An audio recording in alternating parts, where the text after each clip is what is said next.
With the dark face of war looming on the horizon, Starfleet Command would begin to develop new, pure battleship starship classes the likes of which no one had seen before.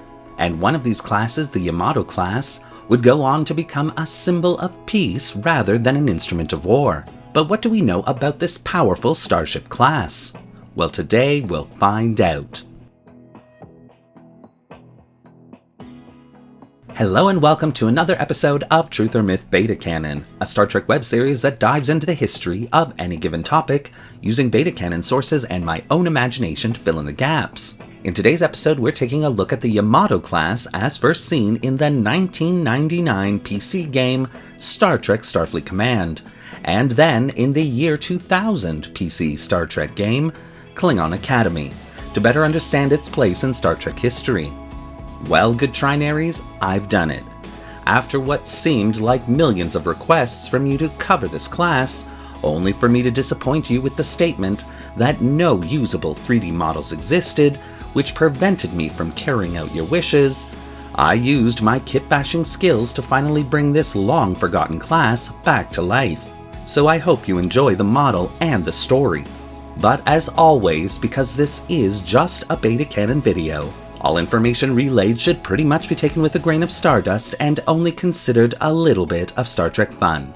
And so, with all that out of the way, let's begin. There shall be no peace as long as Kirk lives. This single statement, uttered by the Klingon ambassador to the Federation, would send the Federation's member worlds into a tizzy. Fearing the very real possibility that the Klingon Empire would go to war with the Federation once again, would begin a series of high-level meetings that in the end would grant permission to Starfleet Command to secretly build up their fleet and create several new classes, all designed to allow the Federation to win said war. The mid to late 23rd century had been wrought with problems between the three galactic powers, the Federation, the Klingon Empire, and the Romulan Star Empire. In 2256, the First Federation-Klingon War would ultimately end with the Federation being victorious in 2257 during a classified mission. 2267 would then see the commencement of a very short Second War with the Empire, ended by the omnipotent beings known as the Organians. And the subsequent Organian peace treaty would actually begin to open the doors of communication and understanding between these two long-time enemy governments. But shortly after the Klingon ambassador's statement, the Federation would send a diplomatic envoy to the Organian homeworld, only to discover silence and no Organians to be seen anywhere.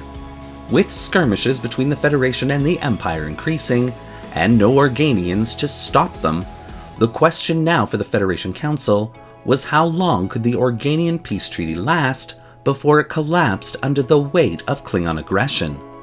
During these decades, the Federation had not laid dormant to the potential threat the Empire posed.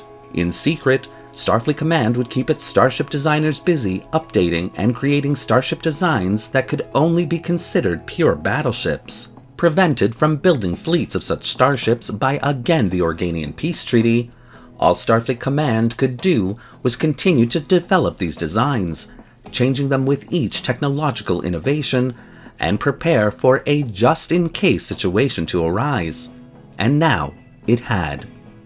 Turning to their stockpile of starship designs, Starfleet would settle on one class to begin their war experiment, a monstrous starship class which seemed to have everything starship designers could cram into it in its design.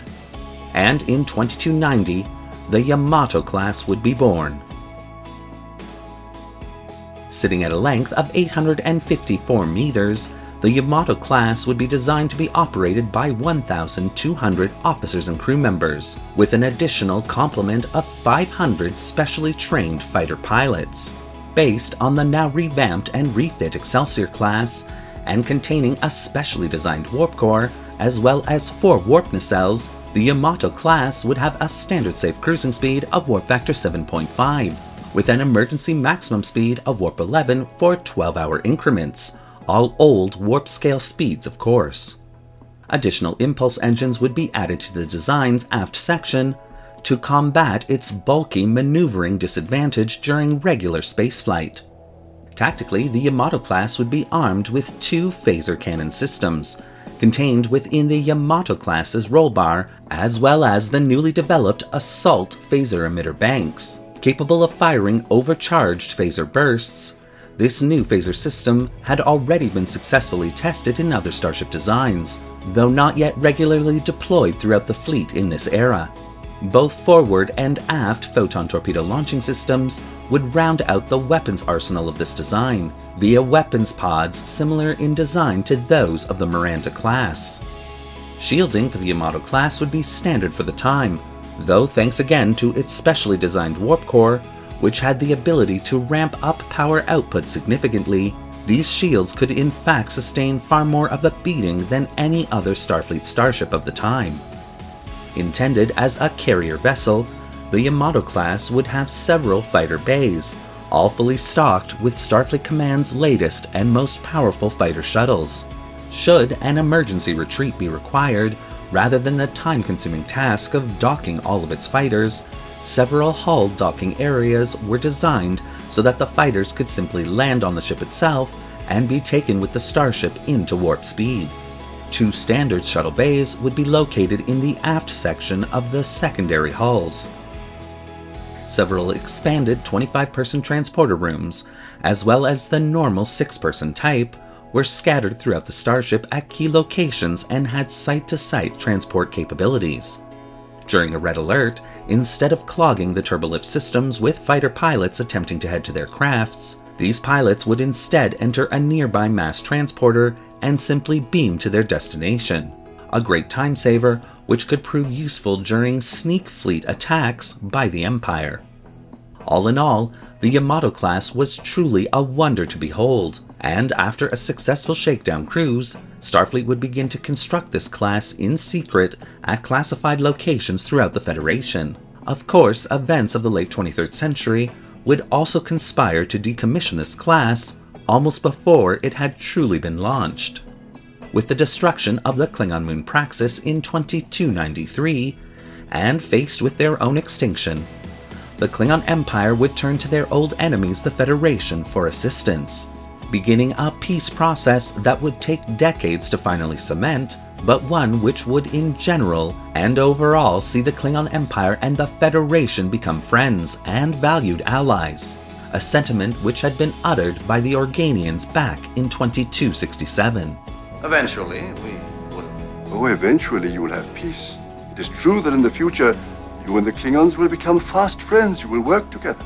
And with war no longer on the horizon, Starfleet Command would end its wartime construction program and repurpose the already constructed Yamato Class vessels into a class to help the Klingon Empire relocate its homeworld before the end of the 50-year timeline.